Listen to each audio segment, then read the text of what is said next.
We go. Welcome, everyone, to Public Schools Charters in North Carolina, Histories and Issues. This is Paige McCullough. I'm the Director of Outreach at Public Schools First North Carolina. We're very fortunate to have Lindsay Wagner from NC Policy Watch joining us as the presenter today to help us understand some of the issues surrounding charter schools. I have just a couple of housekeeping details. If you get cut off, try dialing back in. If you're not successful, we will have this webinar available on our website, and you can look at it at your leisure at any time. We're muting everyone except our presenters so that we can keep the quality of the sound. But if you want to ask questions, you can do that in the question box. Our Executive Director, Carrie Harwood, is recording this webinar for us, and she will be monitoring the question box. And we will try to get to all of the questions before the webinar is over. The slides will take about 20 minutes, and then after that, we'll take about 20 minutes to go through questions and answers. So welcome. We appreciate your involvement in this issue. First, just a little bit about Public Schools First North Carolina. Our mission is to inform North Carolinians about the critical issues that are facing our schools. I think we all know that we are in a time of a lot of change and a lot of debate, and our mission is to inform people so that they can make good decisions about what they think we should do to have a first-rate quality public education system. I'm going to give just a tiny little history about charters in the United States as a whole. Charters actually were first promoted by Al Shanker of the American Federation of Teachers in 1988 because he was going around and seeing these great teachers who felt very frustrated because they weren't being able to be successful with a lot of the children in some of their schools. And his idea was that these teachers really needed to have the freedom to be able to do what they thought was best to help these children be successful in their learning. And so the idea was that they would collect themselves, they would create a curriculum, they would get approval from the district and the union, and then they would share their successful strategies with the school as a whole, and the school would slowly adopt successful strategies, educating the children that hadn't been successful, and then the whole experiment would end as the school became more and more successful with the children. This was the first idea of charters. Obviously, we are kind of far away from that at this point. Charters have enjoyed a lot of state and federal support since those early years. Minnesota passed the first charter school law in 1988, and now we have 42 states with charter laws. Charters are serving about 4% of all of our K-12 kids, and they have received support from both Democratic and Republican administrations. For example, charters were designated as a school reform model under No Child Left Behind in 2001. Both George Bush and Barack Obama have directed funding and grants to charter schools. There are now new markets tax credits that investors can use to get reliable return on charter constructions. And as we know here very well in North Carolina, as part of the qualifications for Race to the Top funds, states were very strongly urged, if they had caps on charter schools, to lift them. Our Charter School Act was passed in 1996 originally, the North Carolina Charter School Act. And as you can see, the state approved them, the State Board of Education approved them. There was required teacher certification of 50% of K-6 teachers and 75% of high school teachers. Charters then and now have to administer state tests and supply the information, the basic information for state report cards. And very significantly, they were capped at 100 and seen as experiments and in innovation. At that time, there were people who talked about how each district in North Carolina would have one charter, and it would act as a lab school for the district so they could learn about how to successfully deal with a challenge within their district. The act was amended in 1997, giving local school boards the right to comment on the effect of charters locating in their districts. At the same time, districts were obliged to give more local funds to charters than they had during the first year, and the contentious debates about performance, racial balance, selectivity started that year. There were very significant new changes to the charter laws starting in 2011. That was when they lifted the cap on 100 charters. And then there were other very significant changes in this most recent legislative session. Now only 50% of the teachers are required to be certified. Charters do not have to make an effort to reasonably reflect the demographics of the district in which they are located. They only have to make an effort. They don't have to get to that goal. If a charter is not doing well, the assets of that charter it doesn't have to be shut down. It can be transferred to a different school, and they can expand one grade level without permission.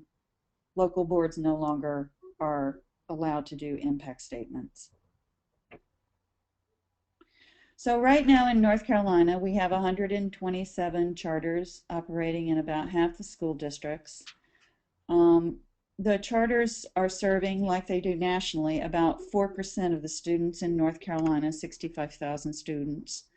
26 new charters opened this coming August, and there are 71 charter applications being submitted for 2015. The original intention of charters was to expand choices for parents and students and to allow innovative instruction and innovative professional development opportunities for teachers and to share best practices with public schools. Unfortunately, that's not the way we've seen it develop. Charters have become, in some ways, a competition to the traditional public schools. And they have a lot of, there are a lot of issues and concerns about how charters are developing, including the exclusion of students requiring transportation and free lunches, the fact that they're more racially segregated than public schools, they have less ESL children, they serve different kinds of populations of special education students, particularly they're not dealing with, in general, they don't deal with high needs special education students. In terms of performance, I think that one thing that's important for us to remember in North Carolina is that each charter in North Carolina is unique, and it is difficult to measure the performance of charters globally. In other words, you can't take all 127 of them and say, on the average, they do this. You can, and on the average, they do that. But those kinds of ways of looking at it are fine as sort of a snapshot, but they don't really delve into whether that charter in that given district is really making a contribution to the education of the children in that district. And so people have to really look carefully at the charters that exist in their district to get some feel for, what's really going on. But overall, the Center for Research on Education Outcomes found in 2009 that in general, charters 17% are doing better, 37% are doing worse, and 46% are doing about the same. A more recent study shows that charters are improving, but that many below par charters are allowed to remain open. And of course, as we all know, public schools must assume responsibility to educate children that come back from failing charters. In terms of student discipline, this is a big mystery in North Carolina. We don't really have adequate data about student departures from charter schools in North Carolina, the reasons why they leave, even if they leave. If they leave the school after the school year is over, do we have any way of knowing that they left because it wasn't a good experience and they've come back into the public education system? So this is something that we really have to look at more closely.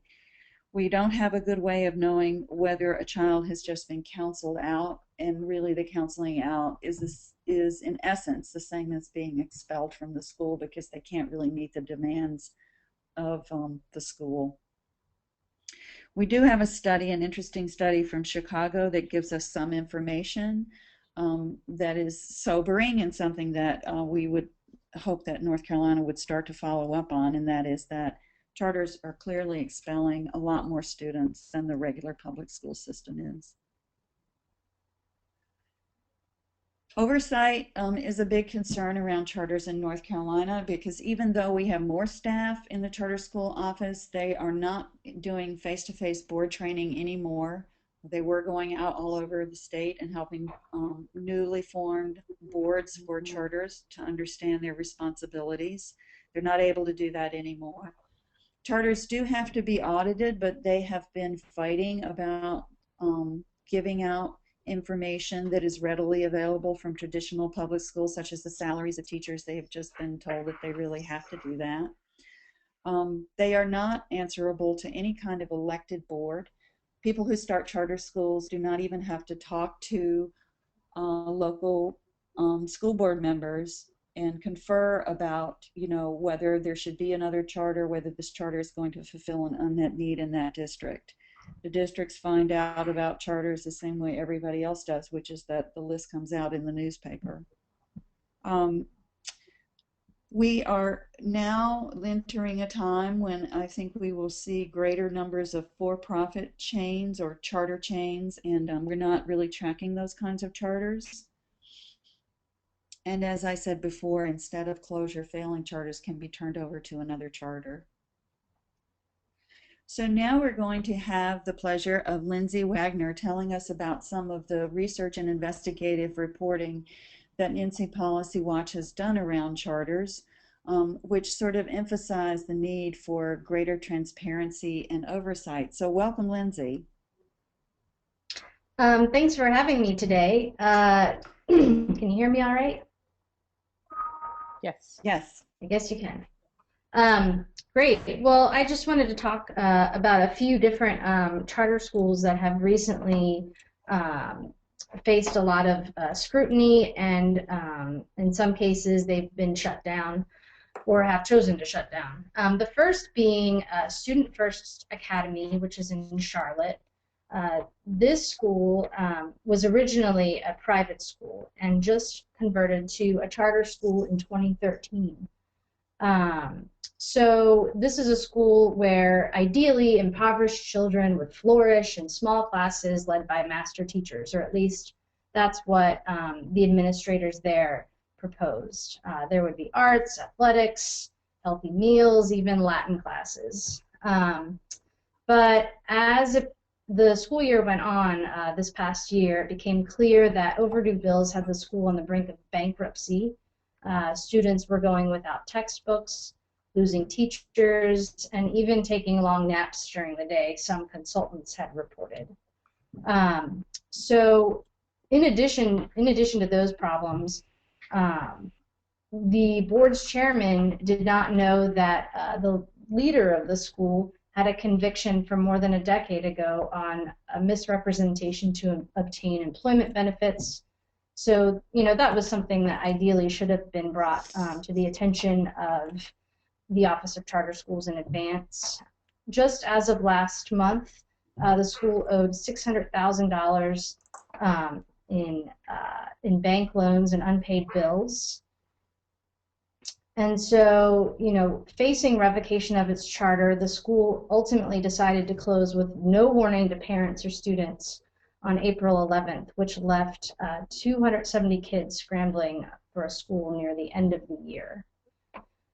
So not only did these things take place, but some teachers also began noticing problems long ago as well. Second grade teacher Richard Ramos was a native of the Philippines and a teacher at Student First. Once the school closed, he visited an immigration attorney claiming school leaders misled him into believing Student First was arranging to have his work visa extended.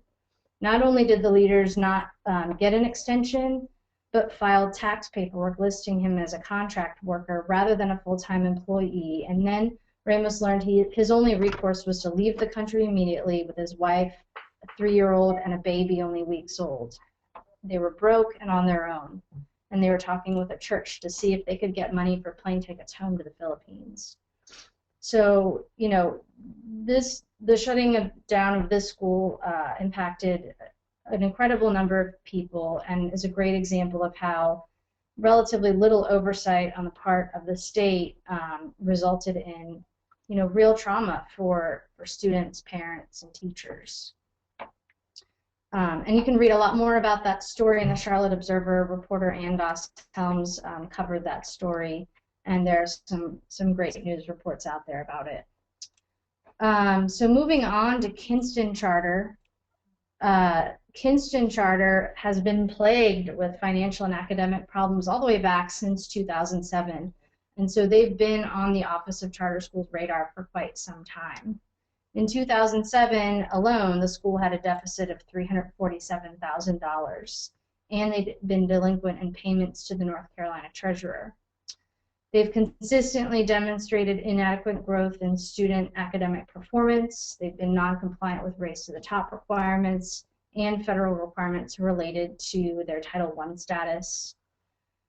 So, and additional cash flow problems have resulted in late payments for facilities and operations expenses. Last year, Kinston Charter's reading proficiency score was just 38%. Their math score was 36%. The state averages are 71% and 82% respectively. So they've really been underperforming. So the Office of Charter Schools was looking to revoke their charter. And at the beginning of last year, just maybe a week into the school year, Kinston decided to close and sort of preempt the State Board of Education before they were going to revoke their charter.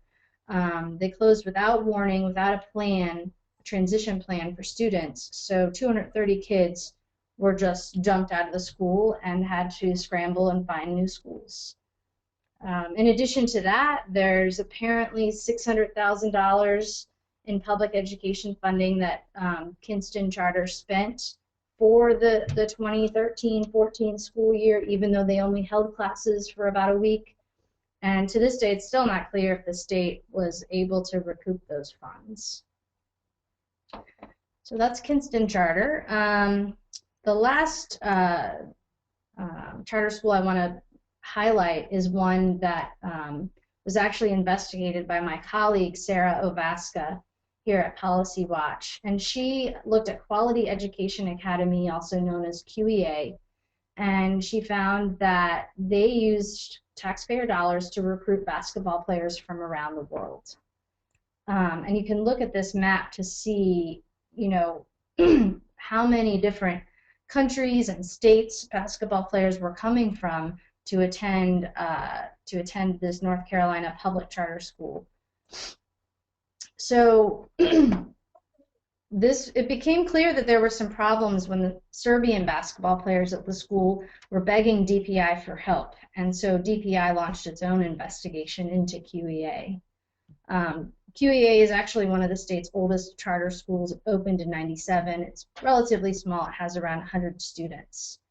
QEA has attracted, like I said, basketball players from around the world, and their basketball program began only in 2008. So parents signed over temporary guardianship to the basketball coach at the school, who I believe is also the principal. He has a criminal past, as well as this side recruiting business. And he housed many basketball players in other QEA staff members' homes or homes that they owned in unsupervised settings.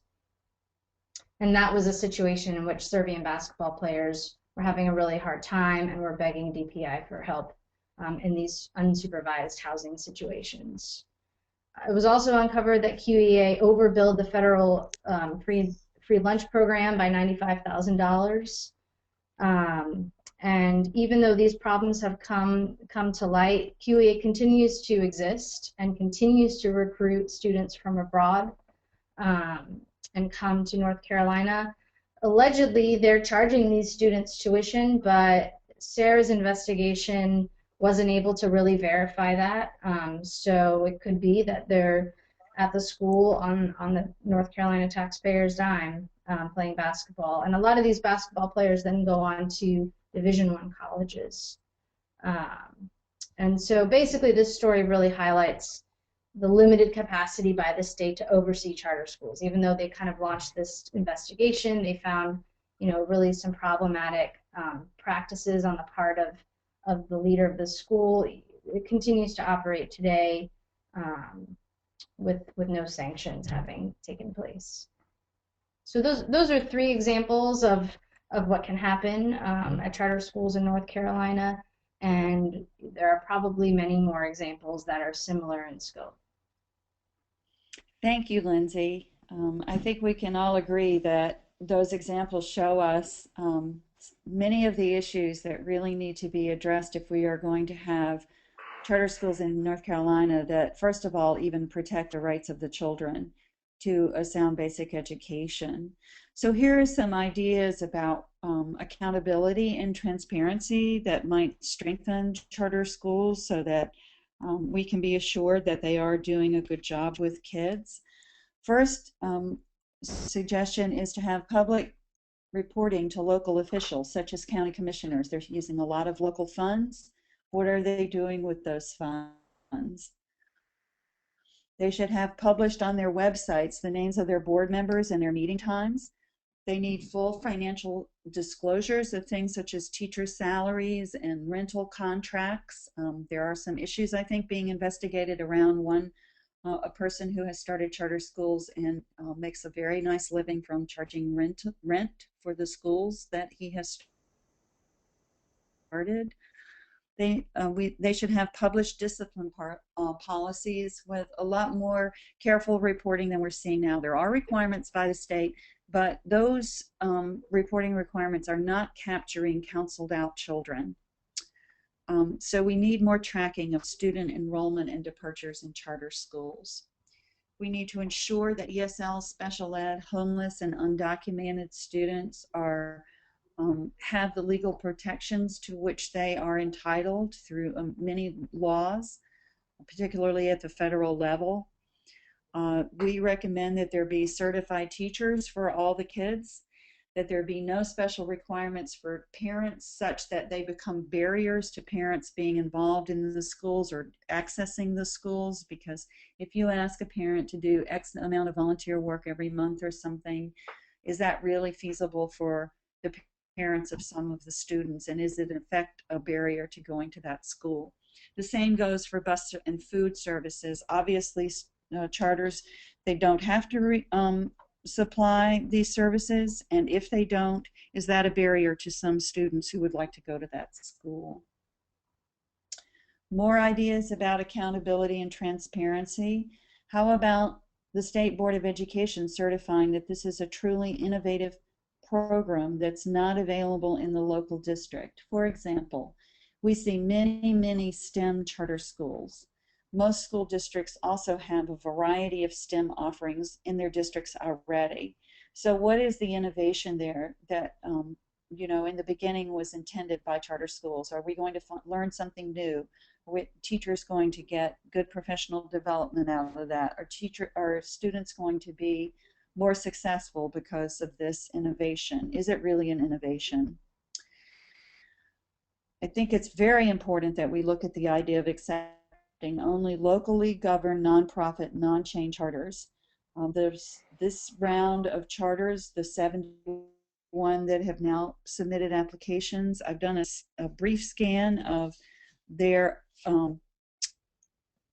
who the governing organization is, or who the organizational entity is, and as best I can tell from a quick count, there will be 8 charters managed by Charter Schools USA. And this is a charter, what we would call a charter chain, a national organization that comes in with the curriculum, the teacher development, all of the standards, the template for the discipline policies, the learning environments, the whole 9 yards. And they are contracted by the local charter board to run the charter. This is what we call a charter chain. There should be some third-party options available to resolve disputes between parents and school officials. In the district where I live, we frequently have parents who call the local school district central office with a grievance about what's going on in a charter, thinking that somehow the local school district can resolve this. But the local school district has no relationship to the charter other than sending them local funding once a month. We also recommend an in-depth study of charters that are being successful so that we can understand what would be the issues of replication of the methodologies of that charter within a local district.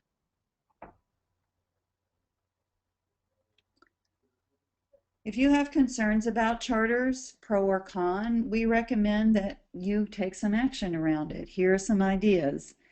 Let people know how you feel, especially your state officials, your county commissioners, and school board members. You can speak during open comment periods and write letters to your editor. Have meetings with parents and friends to learn more. Use this webinar if you want to. Use all the fact sheets on Public Schools First website. Do not assume that parents and other people in your neighborhoods and in your communities really have a grasp of all the issues. It's always good to help people learn more. Seek out local community organizations who are interested in public education and see how you can be involved. Wear red on Wednesdays to support public education. In addition, of course, we would love for you to join Public Schools First. We have a strong network of interested advocates for public education all across the state. You can sign up for free to receive news alerts and information. Excuse me.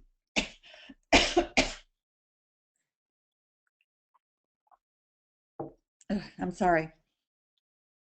Please like us on Facebook. You'll get good updates a couple of times a day on topics of interest and things that are going on across the state. You can follow us on Twitter. You can write to us for information, for a speaker or for information. The contact information is there in front of you on the slide. And of course, always we are grateful for tax-deductible donations.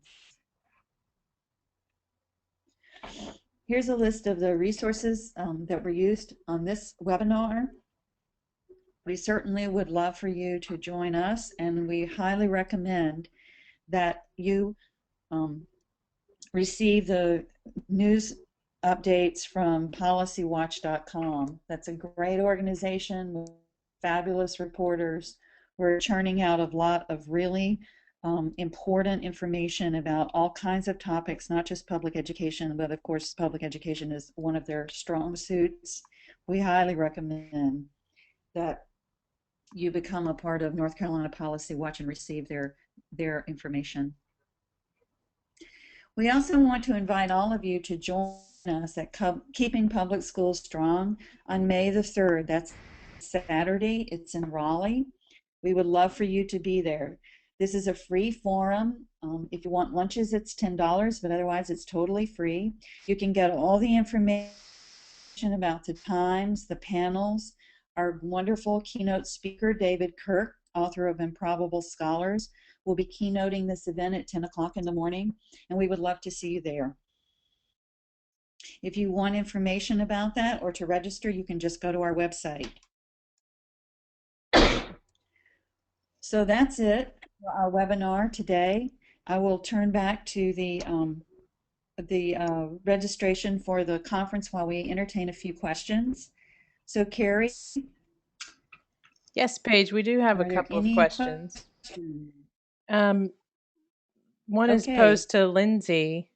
Have you talked with any of the students or parents from some of the problem schools you described? And a related question is, who's responsible for fixing the problems like the ones you identified?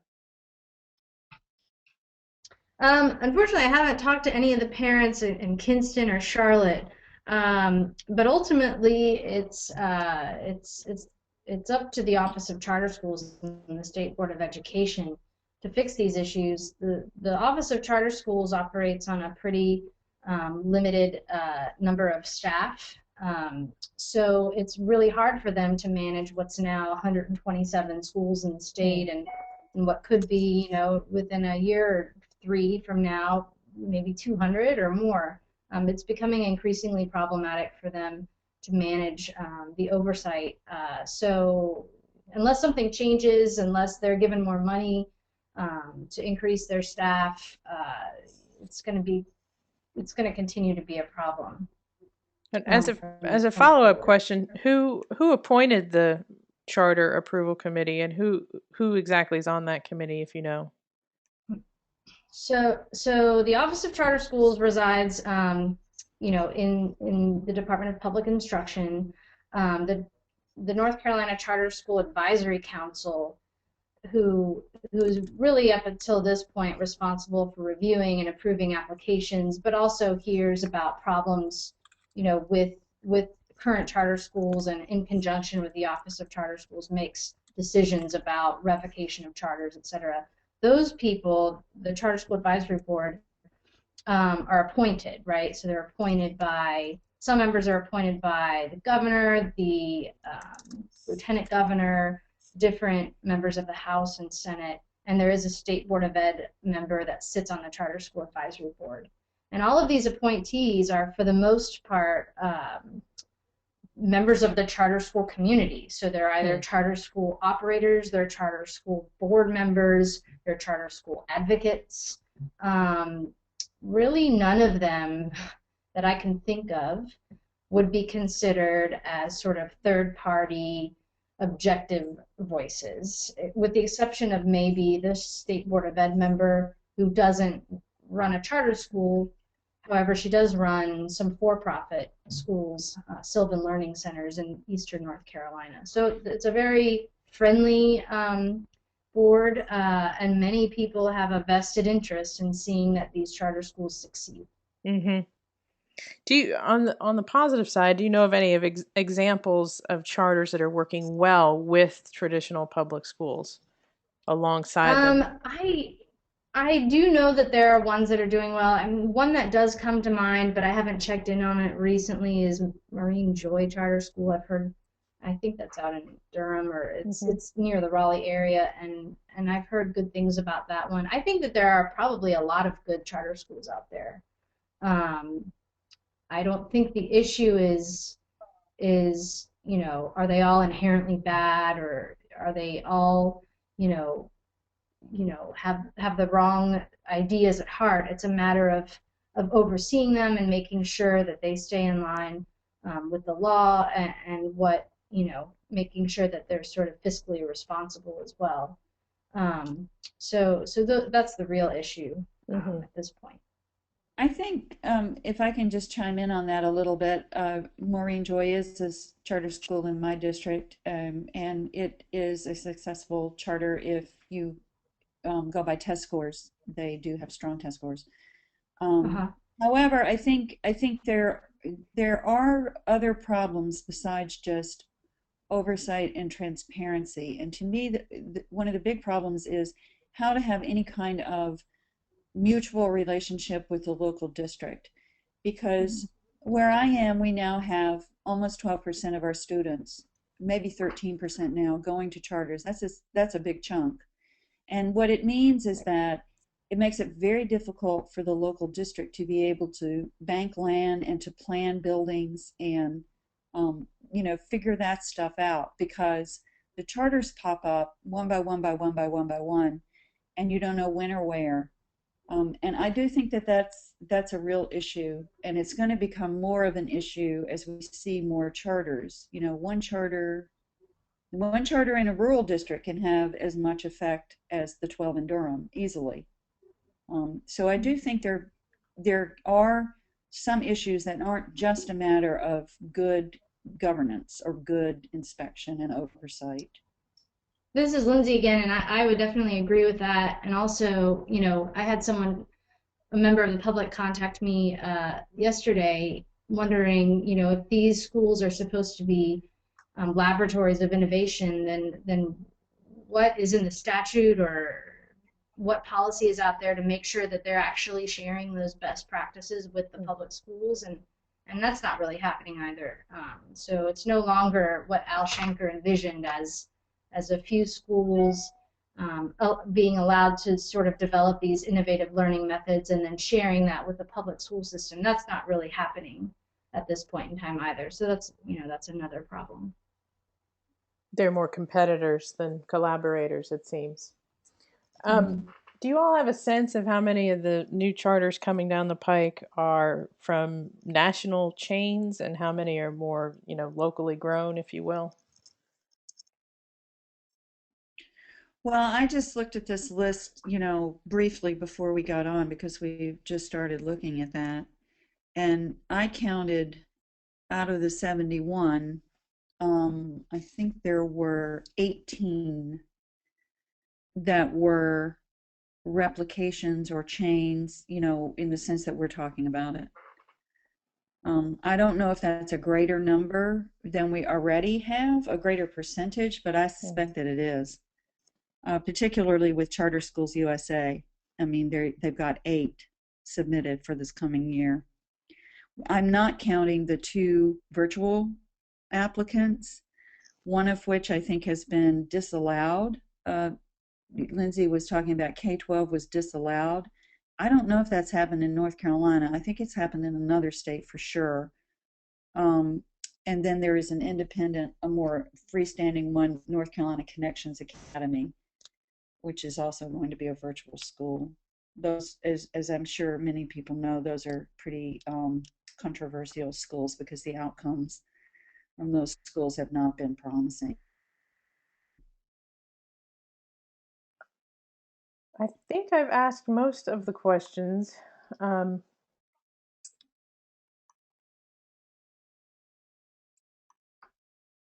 There's one more. Should we be fixing and improving charter schools to make them more like traditional schools?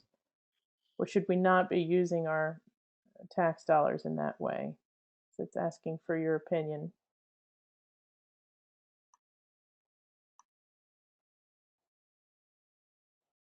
That's a hard question. It is a hard question. Don't feel like you need to answer it. I think I've covered most of the questions that were asked, and I think we are up against the end of our 45-minute time period. If you want to, Tom, yes, we are. Yes, we are. Yes, we are. So I would like to thank everybody for attending our webinar and for participating. And thank you so much, Lindsay, for your time. We really appreciate that. I would like to remind everybody once more about our May 3rd Keeping North Carolina Public Schools Strong, the forum, on Saturday, May the 3rd in Raleigh at the McKimmon Center, and that you can register for that by going to our website. So with that, I will say join us, help us to keep educating our children to be successful in school and in life, and have a great day. Thank you, Paige. Bye-bye. Thank you, Lindsay. Bye.